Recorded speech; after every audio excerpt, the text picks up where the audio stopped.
CHAPTER III of the Hand of Fu-Manchu. The Hand of Fu-Manchu by Sax Rohmer. Chapter III. Muni. The faint disturbance faded into silence again. Across the dead man's body I met Smith's gaze. Faint wreaths of fog floated in from the outer room.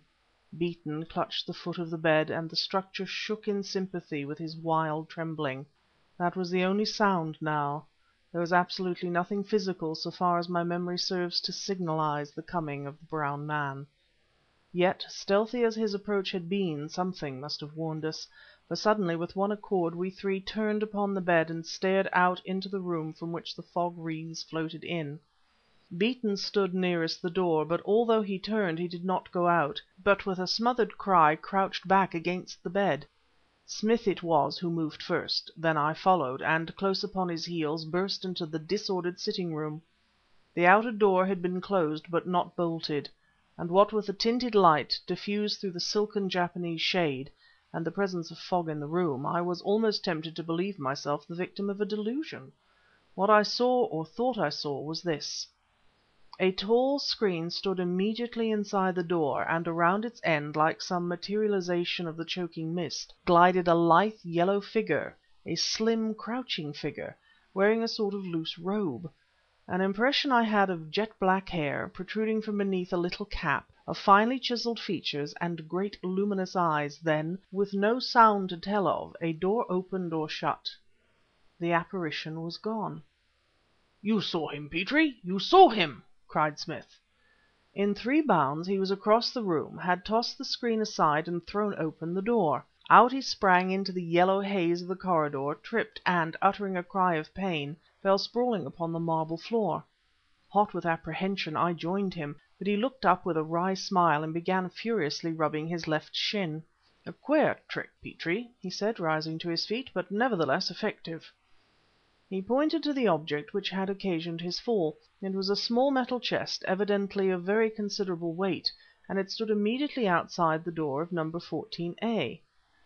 "That was what he came for, sir, that's what he came for. You were too quick for him."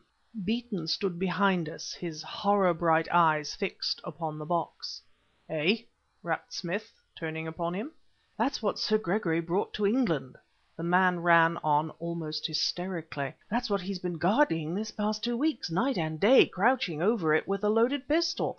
That's what cost him his life, sir. He's had no peace day or night since he got it." We were inside the room again now, Smith bearing the coffer in his arms, and still the man ran on. "He's never slept for more than an hour at a time that I know of for weeks past. Since the day we came here he hasn't spoken to another living soul, and he's lain there on the floor at night with his head on that brass box, and sat watching over it all day. "'Beeton!' he'd cry out, perhaps in the middle of the night, 'Beeton, do you hear that damned woman?' But although I'd begun to think I could hear something, I believe it was the constant strain working on my nerves and nothing else at all. Then he was always listening out for someone he called the Man with the Limp. 5 and 6 times a night he'd have me up to listen with him. 'There he goes, Beeton!' he'd whisper, crouching with his ear pressed flat to the door. 'Do you hear him dragging himself along?' God knows how I've stood it as long as I have, for I've known no peace since we left China. Once we got here I thought it would be better, but it's been worse. Gentlemen have come, from the India Office I believe, but he would not see them, said he would see no one but Mr. Nayland Smith. He had never lain in his bed until to-night. But what with taking no proper food nor sleep, and some secret trouble that was killing him by inches, he collapsed altogether a while ago, and I carried him in and laid him on the bed as I told you. And now he's dead. Now he's dead." Beeton leant up against the mantelpiece and buried his face in his hands, whilst his shoulders shook convulsively.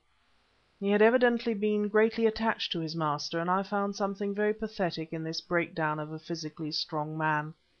Smith laid his hands upon his shoulders. "You have passed through a very trying ordeal," he said, "and no man could have done his duty better. But forces beyond your control have proved too strong for you.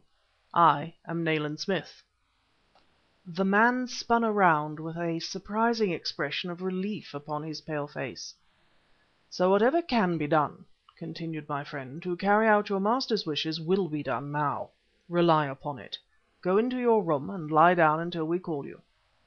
"Thank you, sir, and thank God you are here," said Beeton dazedly, and with one hand raised to his head he went, obediently, to the smaller bedroom and disappeared within. "Now, Petrie," rapped Smith, glancing around the littered floor, "since I am empowered to deal with this matter as I see fit, and since you are a medical man, we can devote the next half hour, at any rate, to a strictly confidential inquiry into this most perplexing case. I propose that you examine the body for any evidences that may assist you determining the cause of death, whilst I make a few inquiries here." I nodded without speaking and went into the bedroom. It contained not one solitary item of the dead man's belongings, and in every way bore out Beeton's statement that Sir Gregory had never inhabited it. I bent over Hale as he lay fully dressed upon the bed. Saving the singularity of the symptom which had immediately preceded death, viz., the paralysis of the muscles of articulation, I should have felt disposed to ascribe his end to sheer inanition, and a cursory examination brought to light nothing contradictory to that view. Not being prepared to proceed further in the matter at the moment, I was about to rejoin Smith, whom I could hear rummaging about amongst the litter of the outer room, when I made a curious discovery.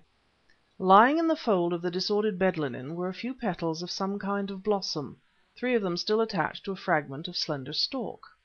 I collected the tiny petals mechanically and held them in the palm of my hand, studying them for some moments before the mystery of their presence there became fully appreciable to me. Then I began to wonder. The petals, which I was disposed to class as belonging to some species of crocus or psychic nut, though bruised, were fresh and therefore could not have been in the room for many hours. How could they have been introduced, and by whom? Above all, what could their presence there at that time portend? "Smith," I called, and walked towards the door carrying the mysterious fragments in my palm, "look what I have found upon the bed." Nayland Smith, who was bending over an open dispatch case which he had placed upon a chair, turned, and his glance fell upon the petals and tiny piece of stem. I think I have never seen so sudden a change of expression take place in the face of any man. Even in that imperfect light I saw him blanch. I saw a hard glitter come into his eyes. He spoke evenly but hoarsely. "Put those things down there on the table anywhere." I obeyed him without demur, for something in his manner had chilled me with foreboding. "You did not break that stalk?" "No, I found it as you see it." "Have you smelled the petals?"